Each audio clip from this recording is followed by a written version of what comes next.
मती रची सुसमाचार अध्याय 28। यीशु का पुनरुत्थान। सब्त के दिन के बाद सप्ताह के पहले दिन पौ फटते ही मरियम मगदलिनी और दूसरी मरियम कब्र को देखने आई। और देखो, एक बड़ा भूकंप हुआ, क्योंकि प्रभु का एक दूत स्वर्ग से उतरा और पास आकर उसने पत्थर को लुढ़का दिया और उस पत्थर पर बैठ गया। उसका रूप बिजली का सा और उसका वस्त्र पाले के समान उज्ज्वल था।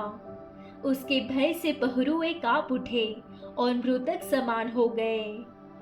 स्वर्गदूत ने स्त्रियों से कहा, मत डरो, मैं जानता हूँ कि तुम यीशु को जो क्रूस पर चढ़ाया गया था ढूंढती हो।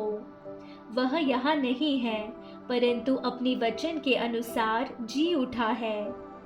आओ, यह स्थान देखो जहाँ प्रभु पड़ा था, और शीघ्र जाकर उसके चेलों से कहो कि वह मृतकों में से जी उठा है, और वह तुमसे पहले गलील को जाता है। वहाँ उसका दर्शन पाओगे। देखो, मैंने तुमसे कह दिया। वे भय और बड़े आनंद के साथ कब्र से शीघ्र लौटकर उसके चेलों को समाचार देने के लिए दौड़ गई। तब यीशु उन्हें मिला और कहा, सलाम। उन्होंने पास आकर और उसके पांव पकड़कर उसको दंडवत किया। तब यीशु ने उनसे कहा, मत डरो, मेरे भाइयों से जाकर कहो कि गलील को चले जाए, वहां मुझे देखेंगे। पहरुओं की सूचना। वे जा ही रही थी कि पहरुओं में से कुछ ने नगर में आकर पूरा हाल प्रधान याजकों से कह सुनाया। तब उन्होंने पुरनियों के साथ इकट्ठे होकर सम्मति की और सिपाहियों को बहुत चांदी देकर कहा, यह कहना कि रात को जब हम सो रहे थे तो उसके चेले आकर उसे चुरा ले गए, और यदि यह बात हाकिम के कान तक पहुंचेगी तो हम उसे समझा लेंगे और तुम्हें जोखिम से बचा लेंगे। अतः उन्होंने रुपए लेकर जैसा सिखाए गए थे वैसा ही किया।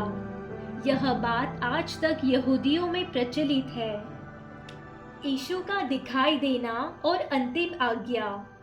11 चेले गलील में उस पहाड़ पर गए जिसे यीशु ने उन्हें बताया था।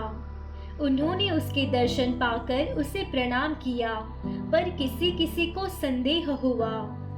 यीशु ने उनके पास आकर कहा, स्वर्ग और पृथ्वी का सारा अधिकार मुझे दिया गया है, इसलिए तुम जाओ, सब जातियों के लोगों को चेला बनाओ और उन्हें पिता और पुत्र और पवित्र आत्मा के नाम से बपतिस्मा दो, और उन्हें सब बातें जो मैंने तुम्हें आज्ञा दी है मानना सिखाओ। और देखो, मैं जगत के अंत तक सदा तुम्हारे संग हूँ। आमीन।